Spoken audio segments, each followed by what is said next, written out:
Alright, guys, so we finished season 18. I believe there's one thing we should really address before you continue. Yeah. And that is the Simpsons movie. Now, it took South Park 2 years to make a theatrical movie. It took SpongeBob SquarePants 5 years to make a theatrical movie. How long did it take the Rugrats to make their first theatrical movie?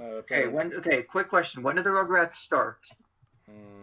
Gotta be early 90s. I'm not exactly sure. Point taken. It took Rugrats aired in 91. The Rugrats movie came out 1998. 7 years. So it took Rugrats 7 years. How long did it take The Simpsons to make a theatrical movie? 20! Nearly 18 goddamn years. 18 years from when the first season aired. And you know something? Time well spent. Time well spent, yes. Life well spent. So who wants to summarize I'll let Michael, being the film buff, summarize the plot of this movie. Sure. So, basically the Simpsons movie is a story with a little bit of an environmental bent. It revolves around Homer and his new friend, the star of the summer of 2007, Spider Pig. Yes. That was really a thing that summer. Basically, through some sort of, I don't know what the best way to describe this is, but through some quite literal shit, poisoning Springfield, which basically makes the Simpsons family pariahs. It's been explored a lot on the show, but definitely to an extreme in this movie. And the Simpsons are forced to move to Alaska. You know, it's actually kind of weird summarizing this plot because I feel like it moves through a lot there's a lot of things that happen. Things, but basically, if I were to sum it up like succinctly, it's a story about this Springfield versus the Simpsons that basically becomes a story about Springfield embracing the Simpsons and the Simpsons becoming the hero of the city again. Yeah. There's also a dome in there. I can't believe I forgot to touch on that, but the Simpsons have basically Springfield has become such a problematic city that they're isolated from the rest of the world. Yeah, because Homer just had to dump his pig silo into the lake that was already in bad condition. Not just the pig crap silo, but one that apparently he helped fill. That's gotta be one of my favorite jokes. He filled the entire silo in 3 days? Well, I kind of helped. Oh, God. That's one of those too much information jokes. That catches you off guard. This is modern. This is like, and this is something I've also noted, that this is, I think at a certain point we have the birth of what people have called jerk-ass Homer. Yeah. Yeah. Mm-hmm. Yeah. Well, jerk-ass Homer actually has a really powerful redemption, or an epiphany. Sudden realization of great truth. Hey, by the way, Speaking of things that haven't aged that well. Oh, God, yeah. Another cultural stereotype. Yeah. But, I thought, the whole epiphany experience was, tastefully done. That was a funny bit. Yeah, it's funny, but it's culturally... where they're using cultural appropriation, it actually, kind of makes sense, because Homer has to go back to his roots of who he is, similar how the roots of America literally help him discover his meaning in life. So I think that's kind of okay. Yeah. I guess that's one way to look at it. Yeah. Yeah. I just like the trippy visuals and the vocalized Spider Pig song. Yeah. The acapella. Okay, so some fun facts about this movie. The Simpsons writers had been writing and rewriting this show since the year 2000. This movie since the year 2000. It took them ages to agree on a premise for a movie that they liked, and they rewrote the script so much that they literally shredded copies of the script. It shows. No, they shredded copies of the rewrites after every reading because they wanted to keep it really secretive. And the shame Reddit didn't exist back then. But what's apparently another fun fact is apparently the movie domain for the online domain for the Simpsons movie website was established I think about 5 years before the movie actually came out. So the Simpsons creators were itching to do a movie. It just took them a long time to agree on a story that they liked. Yeah. I also Do you think they were successful at capturing the spirit of the Simpsons in this one movie? Mostly. As Cody said when he brought him on for our 90s episode where he talked about, movie adaptations of the shows, if you're going to make a movie based off a show, you have to set the stakes higher than the show has ever set them before. I mean, Springfield has been threatened by utter destruction before, but, The Simpsons has been torn up before, but the epic scale of everything that is cranked up to in this movie is really, really high. So you do feel like everything is in imminent peril. So job well done.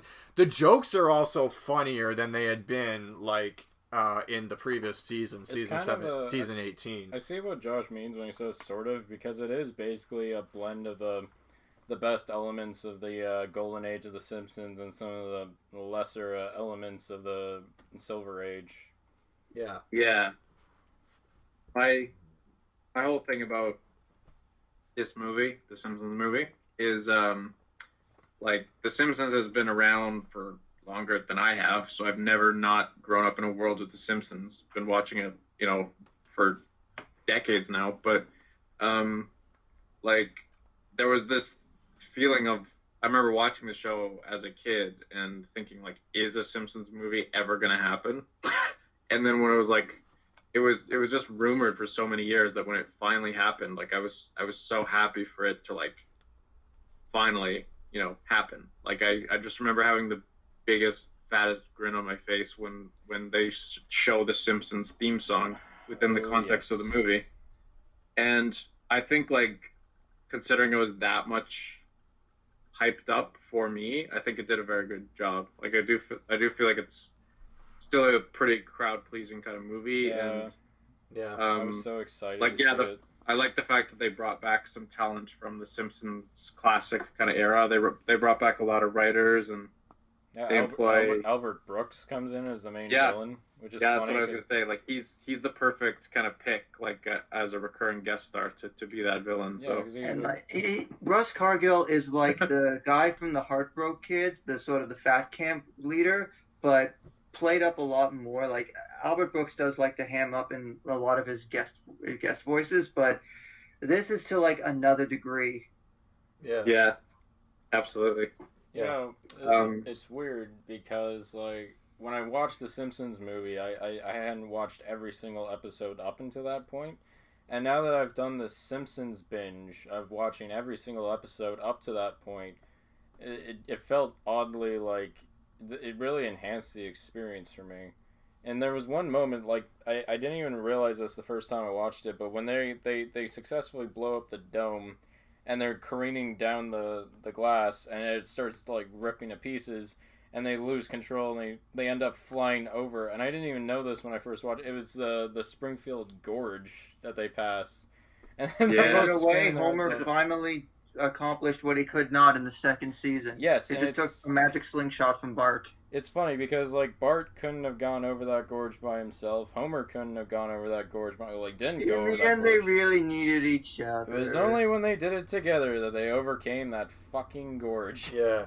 And I thought that was actually a super awesome moment there. So just and there's a little visual homage to that. Yeah, the ambulance that's Yeah. When the camera pans out and you see the motorcycle slowly going over the gorge.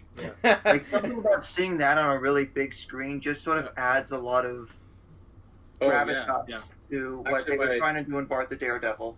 Yeah. Yeah, one of my favorite moments in the whole movie, which definitely it benefited from seeing it on a big screen, and I've watched it a few times since on a big-ish screen, but one of my favorite shots in the whole Simpsons movie is the Springfield population marching. The angry mob shot. The sweeping shot of the whole mob descending on the Simpsons house. It's kind of beautiful in a way. Yeah. It's every character of the Simpsons they've ever animated is just marching, and it's such a all-encompassing shot of what makes the show really good. Yeah, I think. for sure. When my girlfriend and I rewatched it this past weekend, I actually tried to like pause it each frame just to see if I could like recognize all the side characters that had been in the show up to that point. So it's an interesting little visual thing. Yeah. They don't even know where we live. Its last words. How do I describe the Simpsons movie? Well, I've seen it twice. Oh, only twice? Well, only twice, but I mean, I saw it on opening night. That was really cool to see it, in the local theater with it was a full house. The credits got a standing ovation. It was this thing. It was like how they described it. It's a cultural event because so many people you don't even realize you're connected with because you've all grown up on this franchise together. But upon seeing it a second time, I guess I did kind of find, and also a third in hindsight, there are some parts of the movie that don't age super well. Of course, the whole Spider Pig thing, it was a nice joke when I was 15, but it kind of derails the movie, and it's only really the catalyst for the main thing to happen, essentially. That and Grandpa's vision. I personally feel like so if the Simpsons have predicted the future many times before, do you think like if there are any major cities in the United States that have like spiking coronavirus cases, hey, President Biden, when you take office, don't get any funny ideas to put domes over the cities that, have high COVID numbers. But how will Starbucks overcharge for the Frappuccinos?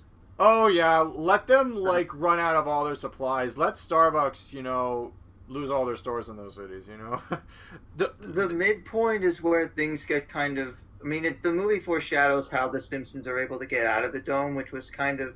I felt a little bit, too easy to do that. When they actually go to Alaska, after they've been run out of the town, the animation actually does get a little bit of a nice bump between, the nice scenic horizon view as they're driving in, and then later on when Homer meets the shaman. Yeah. That whole epiphany sequence is kind of interesting with the Escher staircases and whatnot and the trees. Yeah. Yeah.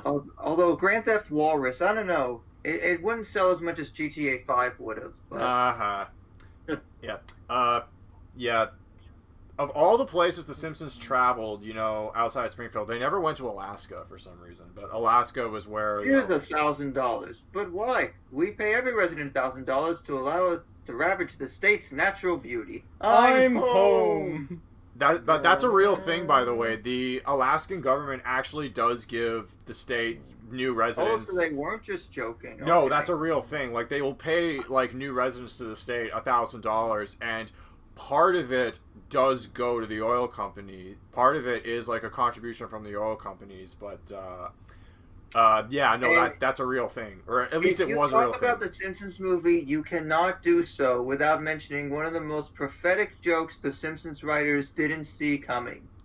Are you talking... Look at me! I'm the mascot of an evil corporation! Huh? Less than 15 years later. Done. Disney How's that shoe fitting on the other foot now? Yeah, and by the way, that wasn't the only Disney parody. They do a lot of jabs at Disney, which I find there really... I'm saying on a theatrical scale. Yeah. Yeah, there was the sequence where Homer and Marge get it on with little woodland animals helping them. That was actually really well done too. It was sort of like a Snow White Bambi homage. Yeah. And then there's just a bald eagle there. I just kind of found it it's like I imagine Sam the Eagle from the Muppets just kind of looking like that. Yeah. Yeah. So anyways, Simpsons movie was a lot of fun. I remember I saw it twice in the theater. I actually saw it at a matinee because I couldn't on opening weekends, so the theater wasn't quite as packed. And I saw it in Orangeville where my dad was living at the time. So basically, the theater wasn't quite as packed, but the experience was memorable. I really enjoyed it. So how's that show faring back in season 19? Can we also mention how Green Day are used and then thrown away in about 2 minutes? As the latest rock band to die in our town, Lord, hear our prayer. Oh God. I guess if I had to say something, like, if you guys are saying how many times you've seen it, I had to have seen this movie at least 8 or 10 times now. Yeah. I've revisited it quite often. And I remember when I was on a bus trip in school, like, I think it would have been around 2007 when it came out on DVD. As soon as I showed it to the teacher and she showed it to the class, everyone picked Simpsons movie. Yeah. And everyone just died laughing. I remember my teacher laughed at the one joke where it's like, I'm so angry. It's between Lisa and Marge, and she's like, you're a woman. Yeah. You can hold on to anger as long as you can. No, it's like, you're a woman. Like, you can hold on to that anger and bottle it up forever or something. I don't know. Yeah, she died laughing at that. Oh, God. Yeah. Yeah. And then, of course, Maggie, once again, being the Deus Ex Machina. What a wonderful little accident you turned out to be. Yeah. Yeah. Now, do you think there should be a sequel? I think they're planning on it. Well, it doesn't matter what we say because they're already developing one. They're already developing it? Well... It's been in the works since 2018. Yeah. Well... That's not too long ago. In the show's intro for the first episode of season 19, which aired the fall after the movie had its theatrical run, it actually depicts a Springfield where... Like reconstruction. When Springfield's rebuilding itself, and the chalkboard gag Bart's writing is, I will not wait 20 years to make a sequel. Buddy, you're pushing 15 years, so get going. Actually, you know what? It'll happen in 2026. It's like, can't say it's not 20 years if it's only 19. Oh, yeah. They pulled an Incredibles too.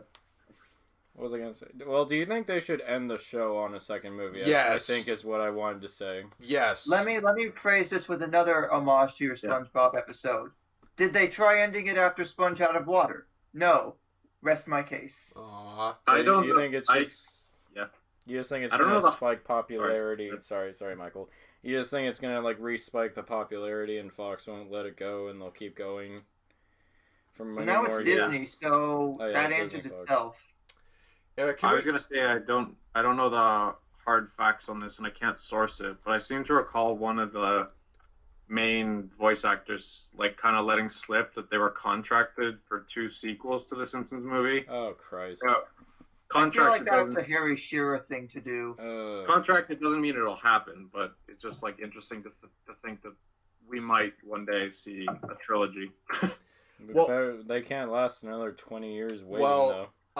We're getting a little ahead of ourselves because I want to talk about like how the show could end, but.